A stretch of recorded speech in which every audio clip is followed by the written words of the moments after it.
Hi everyone, welcome to the Chef's Table Series cooking show. My name is Carol O'Connor, co-host. On today's show, we have Laurie Rizzo, chef owner of Laurie's 909, located in Wakefield. Today, she will be cooking her version of the BLT, the Crab Cake BLT. And now over to Joe and Laurie in the kitchen.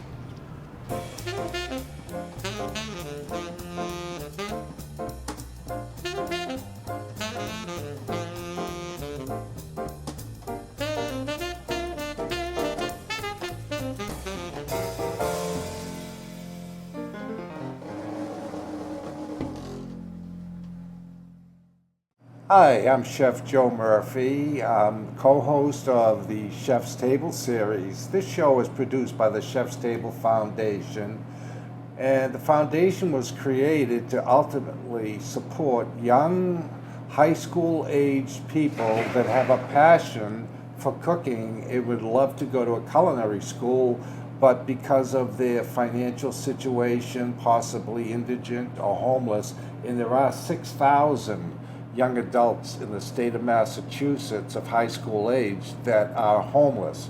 So our goal and hope and desire is to find ways to support them by going to culinary school, and cooking is a passion. So I would like to introduce you to Laurie Rizzo, chef owner of Laurie's 909. Thank you, Laurie, for having us here today at your great restaurant. And one thing I noticed while we were setting up was the commuter rail stops right outside the door. So it would be a great destination if you wanted to come up from Boston. And today, what are we making, Laurie? Jumbo lump crab cake BLT. Excellent. Now that's a signature sandwich here, isn't it? It absolutely is. Yeah, that's great. And one of the questions I did have is, how long have you been at this location? 14 months. 14 months. Well, that's great. It's a very cozy spot, great long bar, so it's very, it's sort of neighborhoody, and it's got a great feel to it, which I enjoy. And so we're going to do a lump crab, and I got to tell you, I'm looking at one thing we always talk about is mise en place, everything in its place. And looking over here, this lump crab that you use, they are really big nuggets. That looks great. And you can see that it's a very high quality crab. So what do we have for ingredients? It looks like there's 7 ingredients here. Yes, we have 1 egg, mayonnaise. Egg, okay. Mayonnaise. Right. That's panko breadcrumbs. Right. Dijon mustard. Oh, okay, a little Dijon mustard. Worcestershire. Worcestershire. And cayenne pepper. Cayenne pepper. Oh, give it a little kick, which is nice. Yeah, that's a great, and you know, the Italians will tell you, never cheese with fish. Is that right? That's right. Oh, yeah. And I always say, well, can we put a little, no cheese on fish. No, it's not done. No Parmesan, no Romano, nothing. That's right. Okay, so the technique you use to make this is sauteing, is that correct? Correct. Once the crab cake is made, we saute in the fry pan. Yeah. But the most important thing is not to overmix the crab meat. So that you don't break down the... Correct. Okay, so Chef just gave you a great tip. If you decide to try this recipe at home, and by the way, you can get this recipe and watch the show as you make this dish with the recipe by going to chefstablesseries.tv in that recipe, and you can review the show.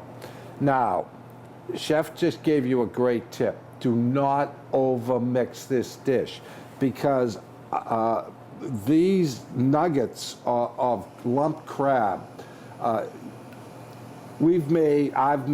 seen other people make crab cakes with other types of crab other than the lump.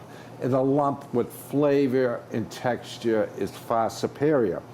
So you don't want to overmix, because you don't want to break down that large nugget of crab. Correct. Okay, great. All right, so when we get started, do you put your wet ingredients in first? Yes, all of the wet ingredients first. So mayonnaise. Okay, here we go with the mayonnaise. And the egg. Okay, and now we have the egg. And the mustard. Okay, here's your mustard. And the Worcestershire. Yeah, great. And the cayenne. It's great. And this looks like maybe a half teaspoon, quarter teaspoon of... It depends on how spicy you like it. But Yeah, yeah, about okay. a half a teaspoon. Right, and Chef just brought up another tip. Everything is TT. If you look at the cookbook, you'll see TT, which is a symbol for to taste, meaning your taste. This is a creative process. I don't like a lot of heat myself, but I just like enough that as I'm eating, it'll come up into the palate, and it just adds to the dish, and it's sort of a surprise. I don't like a big bang of heat, but that's, again, to taste. So it's a creative process, and do your own thing. The Italians like spice, though. Yeah, oh, yes, they do. Okay, so we're going to whisk this up.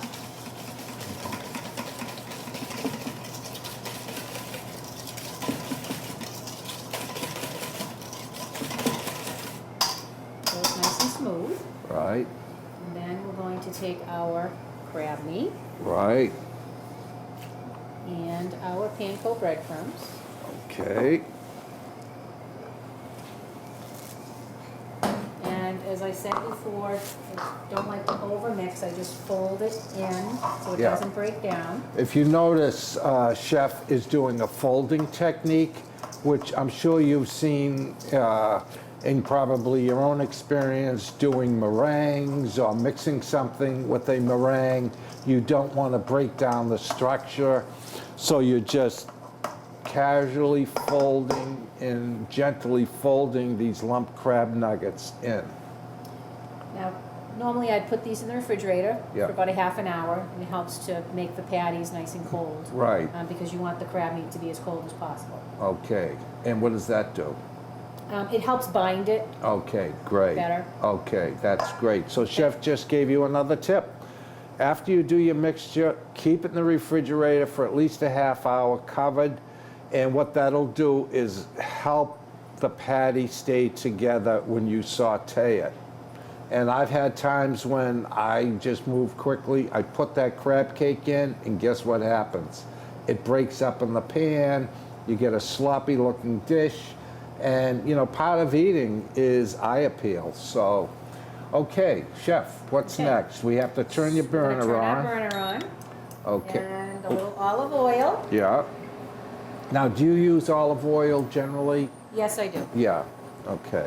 Remember, olive oil has a very low smoke point, which means it'll burn quicker, say, than a canola or another type salad oil.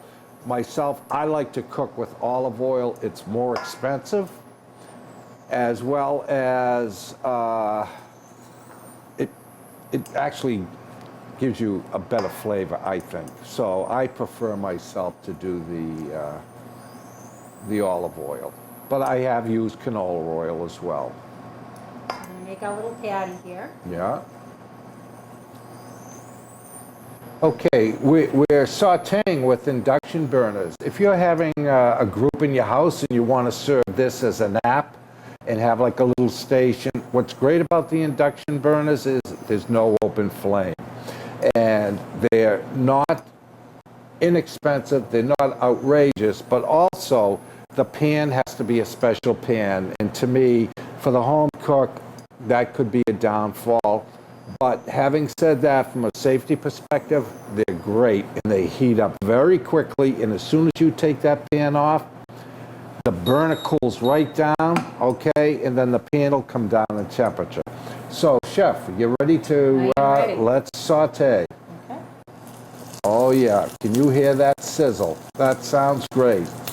Okay, now, on each side, Chef, how long do you figure on a patty this thick? A couple minutes. Let it brown all the way around. You don't Yeah. want to turn it too much so it doesn't break down. Right, right. So what you want to try to, your objective here is really, once you see see the caramelization, and you can look around the bottom edge perimeter, and you can see. You don't want to move it around too much because you don't want to break up the patty. So just let it come up and cook, and then in a few minutes you can flip it over and just do the same thing. And then what we'll do is we're going to wind up plating this great meal and great sandwich.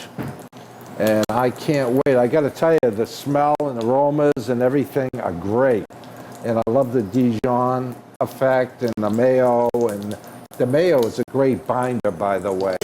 So don't be afraid to use mayo. I know people that don't like mayonnaise, and it always shocks me because I love mayonnaise. But with the crab, you know, that cayenne pepper, it really, you don't know that mayo is in there.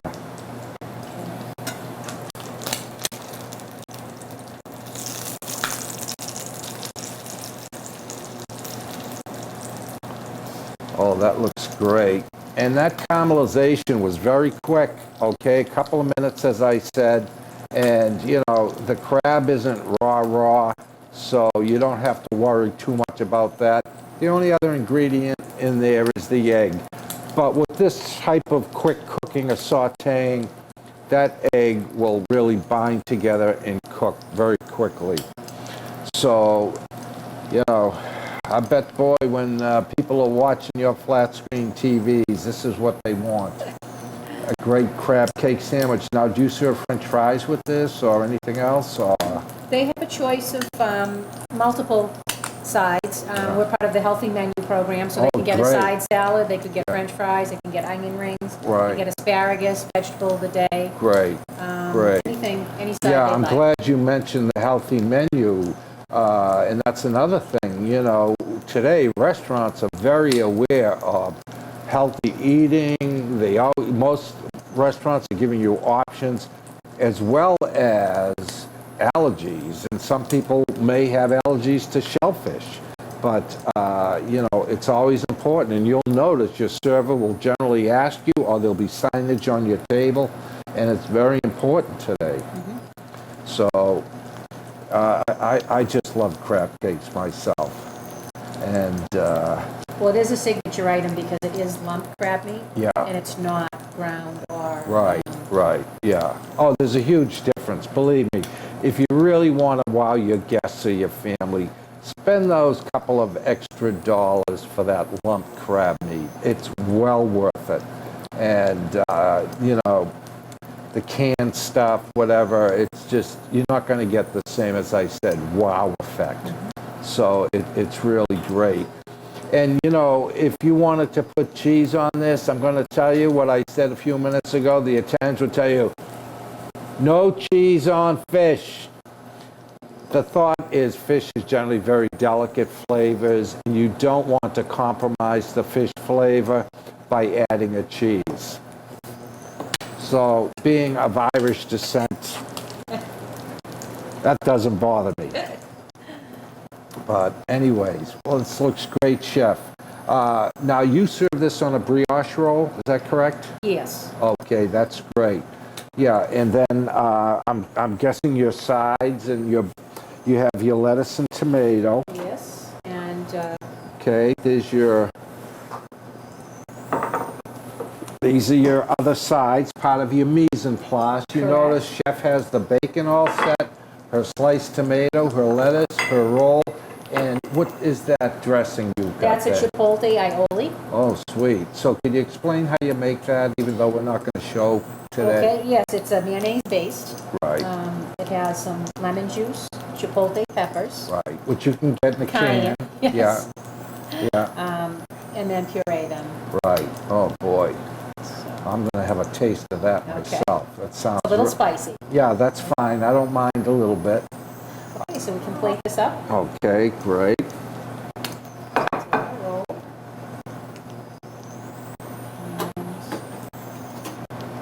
Chipotle. On both sides, of course. Yeah.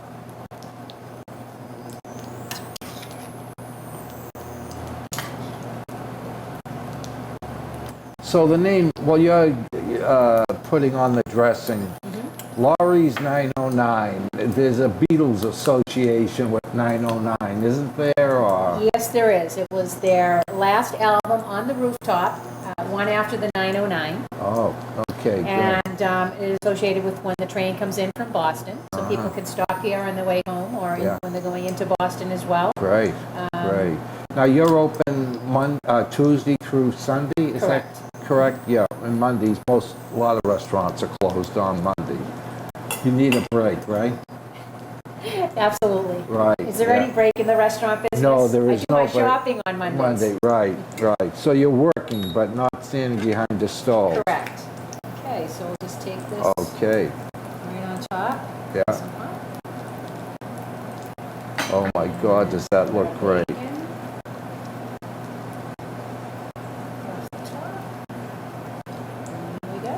Oh God, doesn't that look great? Crab Cake BLT. Yeah. Very good. Well, we want to thank Laurie Rizzo, for having us in her restaurant. Generally, we shoot in our chef's table studio, but today we thought we'd come up and do a road trip, which is great because it's always great to get out once in a while and see what's happening out there in the real world. But I've got to tell you, the aromas and just the plated appearance is fantastic. And try this recipe. You know, I'm sure you'll really enjoy it. And again, Laurie, I know that you'll be sitting with our co-host Carol O'Connor in just a moment. Yes. And then she'll do a brief discussion of your menu and the different things that Laurie's offers. So again, we want to appreciate you taking the time out of your busy schedule. Thank you so much for coming. Yeah, chefing is not for the faint-hearted, I'll tell you that. If you don't like to work, and if you're not creative, don't even think about it. But if you love food and cooking, you couldn't ask for a more rewarding career. Laurie, thank you, Chef, for having us today. And we want you to know again that this show, the Chef's Table series, is produced by the Chef's Table Foundation. And this instructional cooking show is all about you.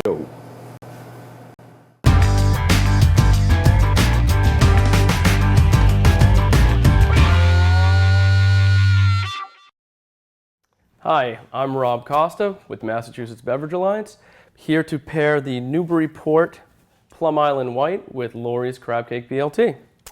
So choosing this particular beer is actually pretty simple. A great rule of thumb is a lot of shellfish, especially crab, does phenomenally well with any wheat-based beer. I find that they do even better with a Belgian beer because of the particular yeast strains. The yeast strain will come out with a great sort of spicy phenolic finish to it, which absolutely brings out a lot of those great little nuanced flavors, especially anything with chili, chipotle. Scallions, which is in this dish, works perfectly well with. What it also has is a wonderful carbonation that's able to take a lot of those flavors that you typically wouldn't want to see kind of linger too long and lift them up over your palate, and you'll be able to swallow them down, which is always great. And not only that, it does refresh the palate. The bacon is, obviously a stronger flavor, which goes great with this particular beer because it's not going to overpower it. It does have a residual sweetness as well, which always works with any bacon dish. So, I'm Rob Costa with Massachusetts Beverage Alliance. This is Newburyport's Plum Island White, paired with Laurie's Crab Cake BLT.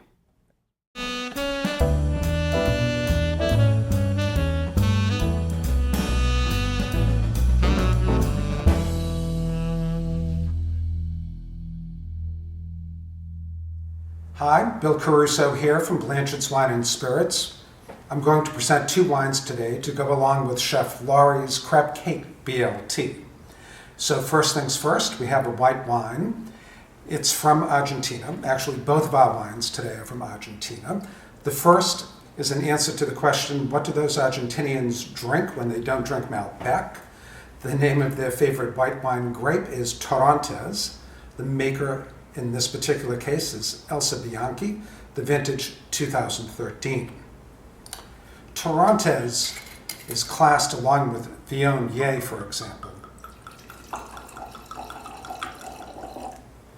as what we in the wine community refer to as highly aromatic whites.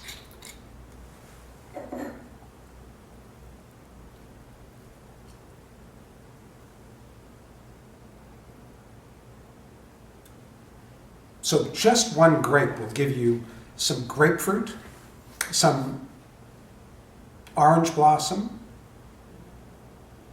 and a little bit of spice. So a nice complexity.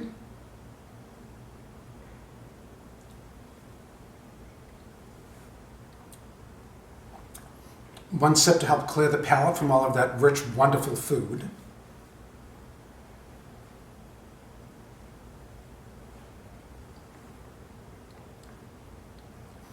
And another to actually taste the wine. So what put me in mind of this was the richness, the sweetness of crab cakes. And then the spice, I thought, well, you have other ingredients in the chef's recipe, a little bit of bacon, and so we want a wine that will be a complement to the food. The food really, I think, is the star here. This supports it well, and this is one of the things in the restaurant world that matters quite a bit. Now, our second red wine from Argentina, again, is Clos de los Siete from the Michel Rolland group. If that sounds French to you, it's because it is. This is a very important group of Argentinians and French investment people who are here with a wine that does the following. It takes Malbec, which you all know and which we all love, and it places it with a whole bunch of other red wine grapes originally from France. So in this particular rendition, Malbec comes first. It's about 48%, and after that, Merlot, Cabernet Sauvignon, Syrah, and Petit Verdot.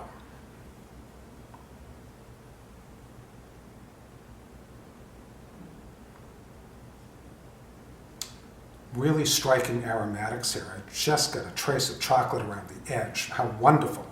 Anyway, mostly the story is nice dark red fruit, a little bit of gaminess, maybe a little bit of leather, but 2009 vintage, what a rich, rich wine.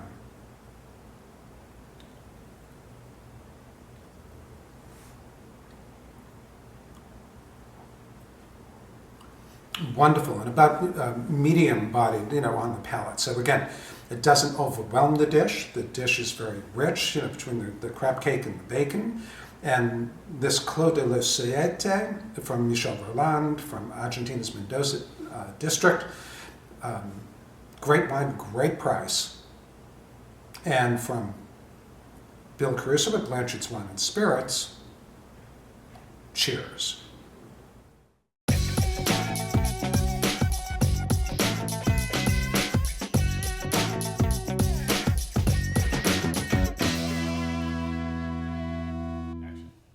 Hi folks, Steve LeCount, chef owner of Chiara Bistro in Westwood, coming at you this week with this week's Chef's Tip of the Week.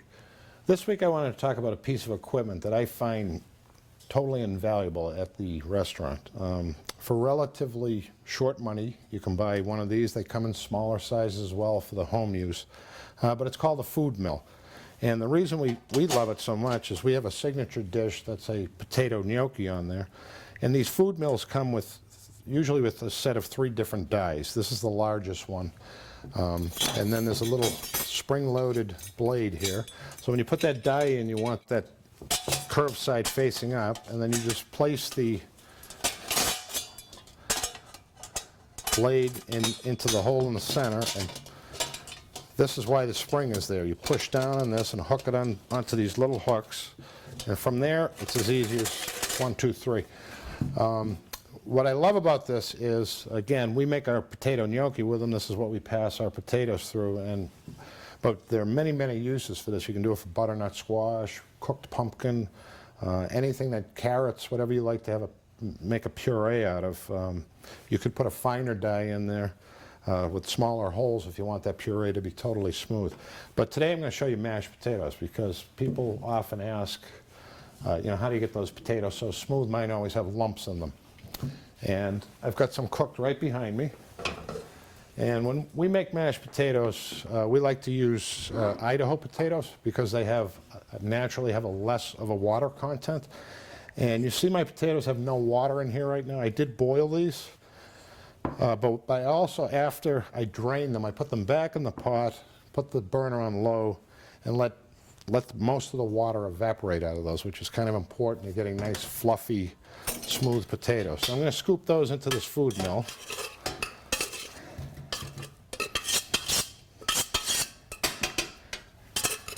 And this food mill comes with a little hook here. And you just hook that onto the pot like that. And from there, you just grab this handle and you just crank the handle. And it passes, it basically mills the food through the holes in the die. And it's really that easy.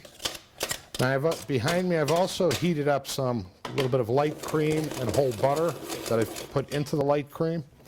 And just scrape the excess off there.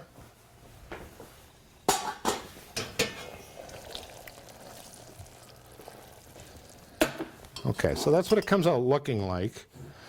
Not a lump in this. So I'm going to season those a little bit, salt and pepper. My butter is already in the cream. I'm just going to add a little as I need it.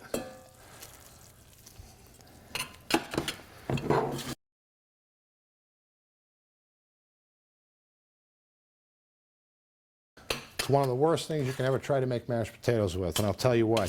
Potatoes have natural gluten in them. It's just like flour. If you overwork it, that gluten, it ends up the gluten is just what forms like elasticity in bread doughs, and potatoes have quite a bit of natural gluten in there. So the more you move the potatoes around, the more of that gluten you're activating, and you're going to end up with a gummy, stretchy kind of potato. So if you ever try to do it in a food processor for mashed potatoes, I guarantee you they're going to come out like glue. Where these are nice and fluffy, they haven't got a lump in them, smooth as silk. And I'm going to go eat these right now. So, Steve LeCount from Chiara Bistro in Westwood with this week's Chef's Tip of the Week. Thanks. Due to popular demand, we are going to re-air one of our most popular Chef's Tips of the Week segments. Hi folks, Steve LeCount coming at you from Chiara Bistro in Westwood with this week's Chef's Tip of the Week. This is the time of year you'll start to see some of your neighbors may even have fig trees, and you'll see these beautiful black mission figs coming into season now. So we have an appetizer that's selling like gangbusters at the bistro, and I just wanted to share that with you. This can be done so quickly and easily. If you have company coming over that night and you're looking for that kind of light little snack, it can be either an appetizer, a snack, or a dessert. And what we do with these black mission figs, we take 3 of them and kind of cut the top and bottom. Cut the bottom so they're going to sit flat. And then that top has, where it comes off the stem, has a little hard part there that you want to discard. So we'll cut those and remove those. And basically just cut an X into that fig about 2/3 of the way down the body of the fig. And what we do, we call these, at the restaurant, we call these 3 little figs. Each one is stuffed with a different cheese. So you get 3 figs with 3 different cheeses. So I'm going to open those up like a flower. And the first one I'm going to stuff in, actually just going to use my hands because I have gloves on. We're going to stuff in some Roquefort cheese.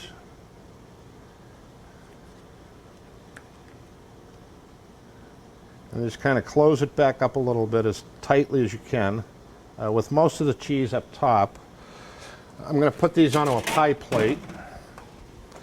And the second one, I'm going to use this nice Vermont goat cheese from the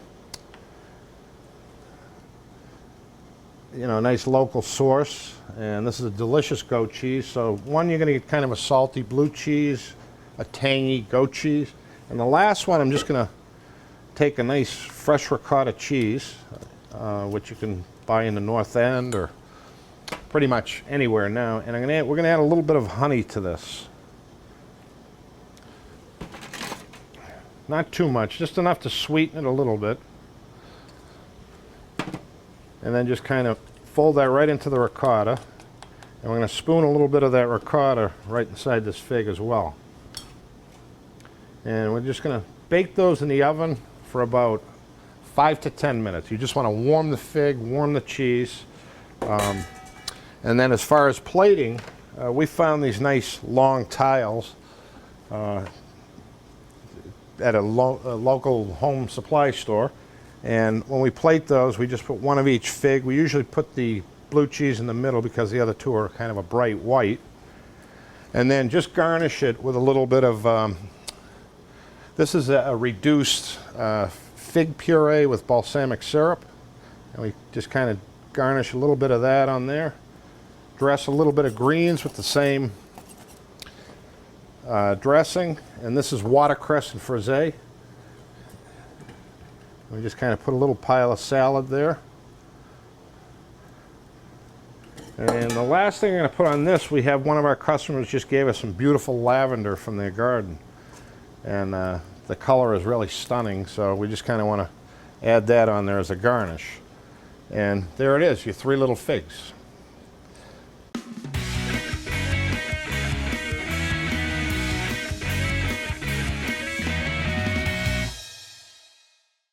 Hi, my name is Alex Tillotson. I'm the culinary demo specialist at Whole Foods Market in Dedham, and I'm here to share with you our healthy, quick tip of the week. A great grab-and-go item that you can make the night before at home or in the morning before you go to work or to school is a fruit and yogurt parfait. It's standard, but it's really simple, and you can really mix and match different fruits and granolas that you enjoy. So you just start with whatever type of yogurt you like, some fresh fruit. I used raspberries in this one today, and then some granola. It gives you that nice crunch and that extra fiber, and just layer those ingredients into a mason jar. That way you can seal it up, put the lid on, and just take it with your spoon and run out the door. That's our healthy, quick tip of the week.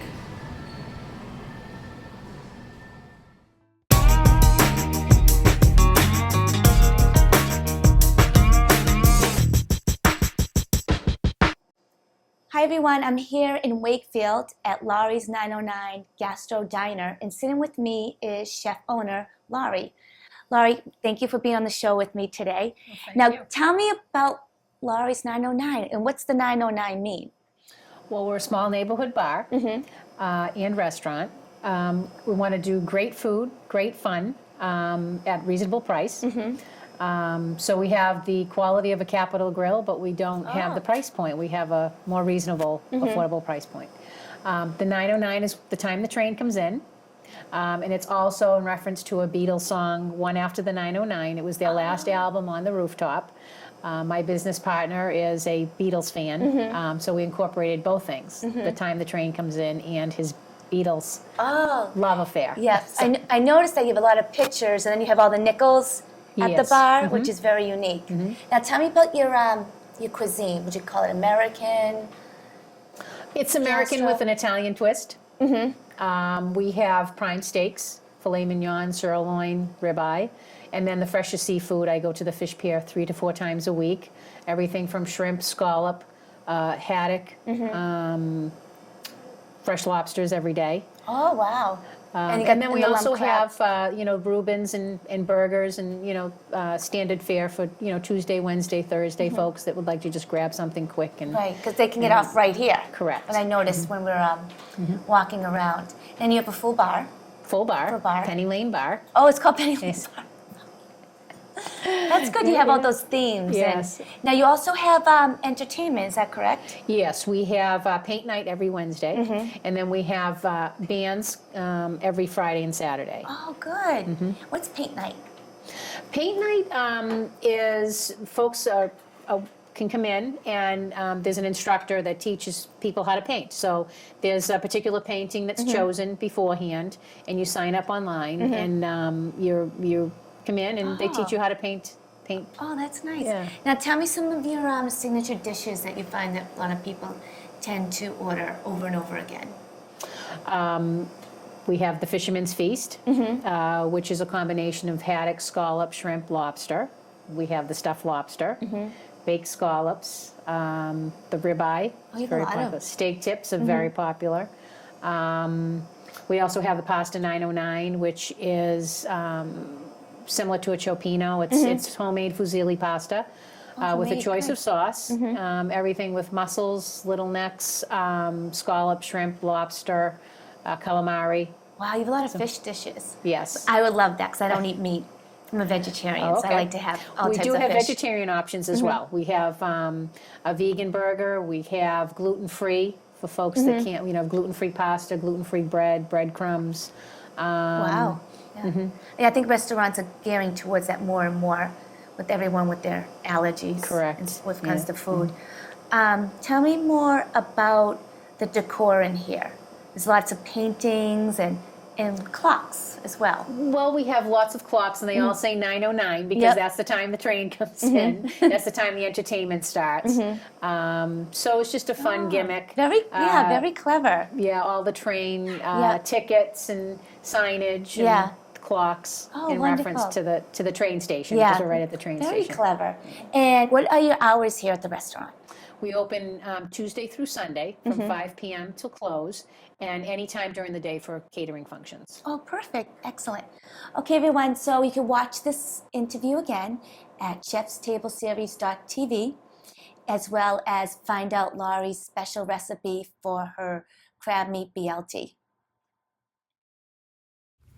Hi, I'm Joe Murphy, co-host of the Chef's Table series. And my name is Carol O'Connor, also co-host of the Chef's Table series. We thought we'd take a little bit of time at the end of this show to let you know how the Chef's Table series was formed, the thought process, and how it's evolved. And Carol and I are both what we classify as foodies. And I went to 2 culinary schools, the first one at age 54. So that's how much of a foodie I am. Carol started the Table Critic website, which was designed not as a profit company, but to just let people know what was going on in the restaurant scene in metropolitan Boston. And Carol just loves the restaurant scene. So she went out and started meeting people. Well, after a while, we got together, and Carol and I started working together, doing a little bit of PR, with some small local restaurants, as well as running events. Well, at one point, Carol became a co-host on Boston's BNN television, introducing chefs. Yep, introducing chefs that would actually cook on the show, and I would interview them about their style and techniques, but also have a major focus on their restaurants. Right. And from there, Carol and I talked about, gee, we should do a cooking show. It would be a lot of fun and help fulfill what we really enjoyed most, being around chefs, restaurant food, and different cuisines. And as a result, as time went on, it became apparent to us that we needed to fulfill our personal mission, which is service before self.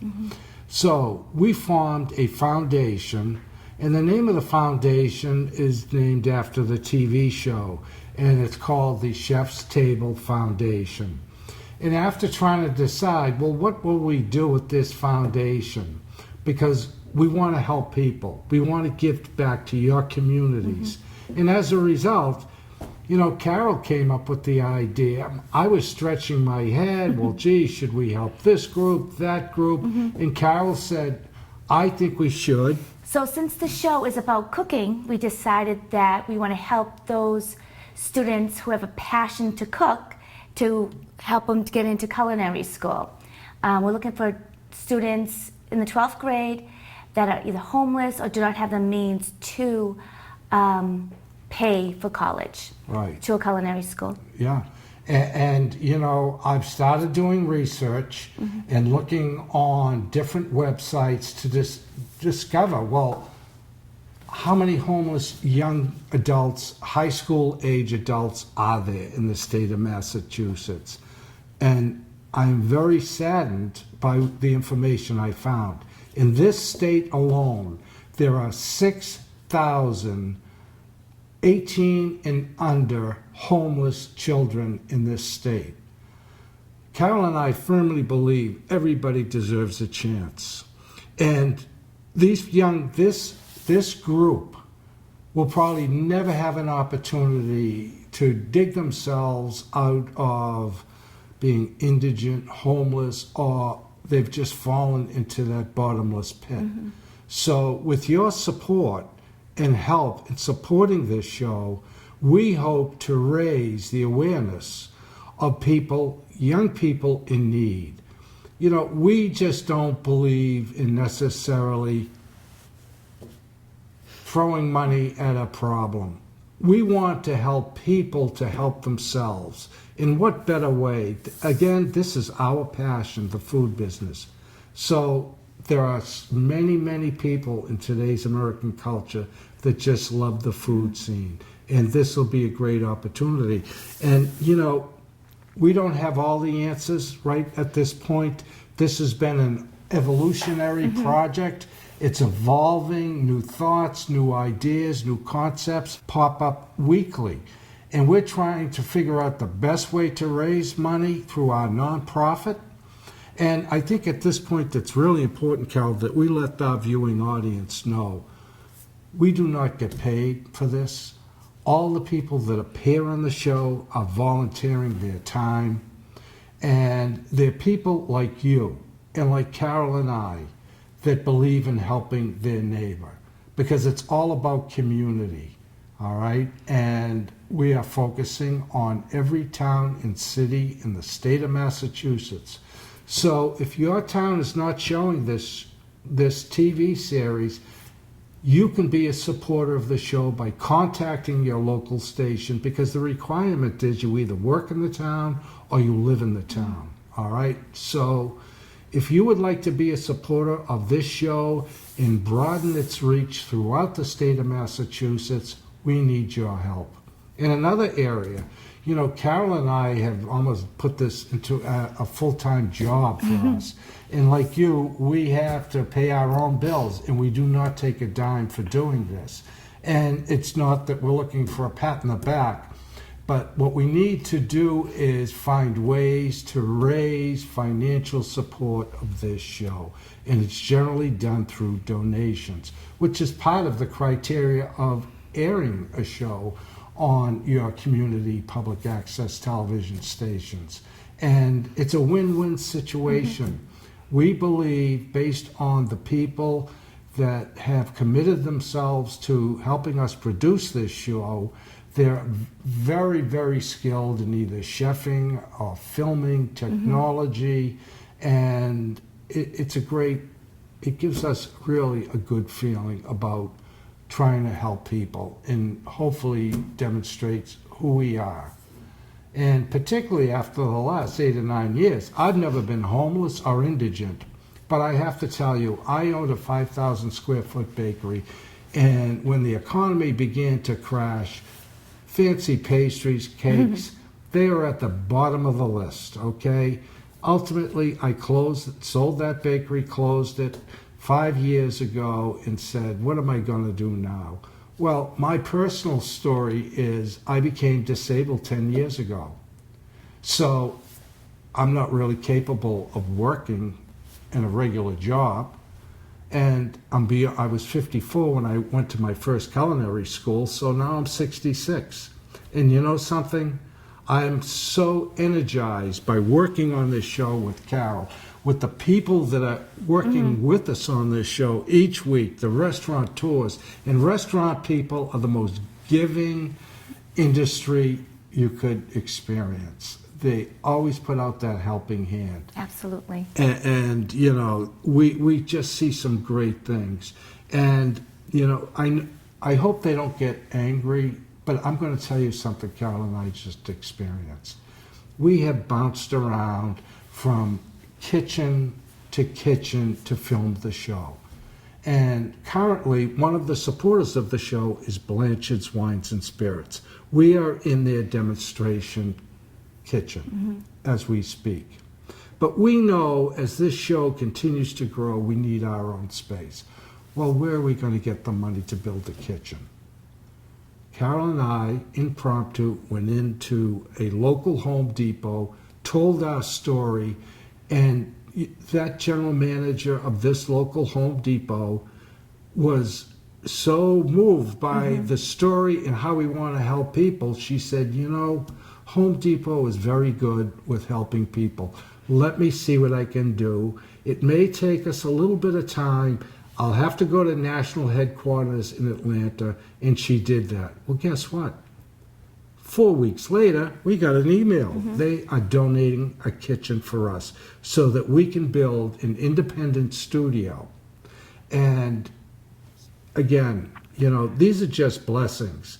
And I'm a true believer in the man upstairs, and Carol I know is, and you don't hear about people talking about this, but there's absolute providence in the way this story has unfolded. And I'm not saying we haven't had difficulties. We've had some issues we've had to confront, face, but we just kept moving forward. And it's all about you and people in your community that need support.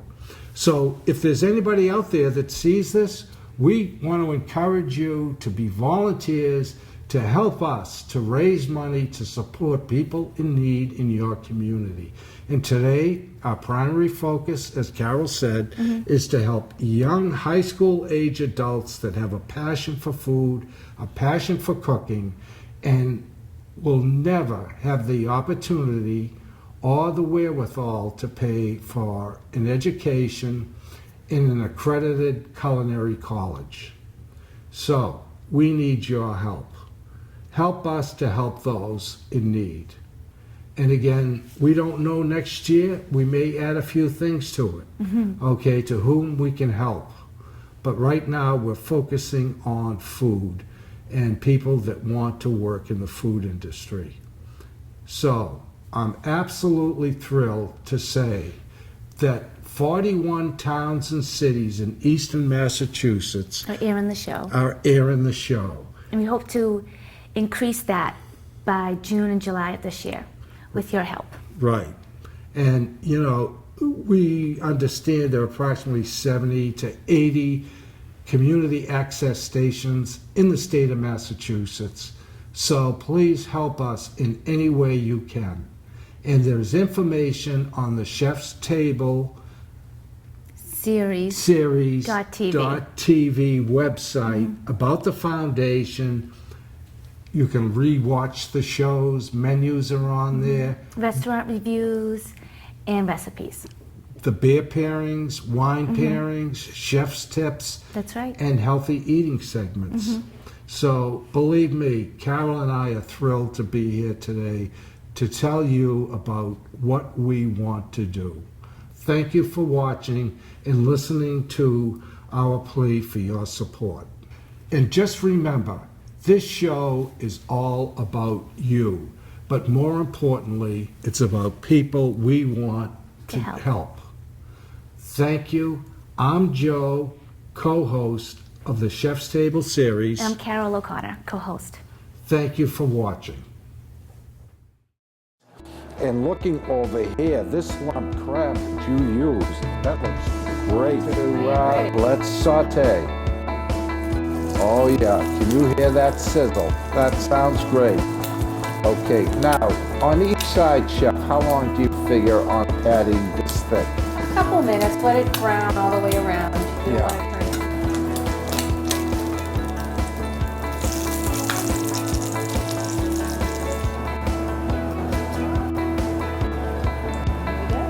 Oh, God. Doesn't that look great? Crab Cake BLT. Yeah. Very good.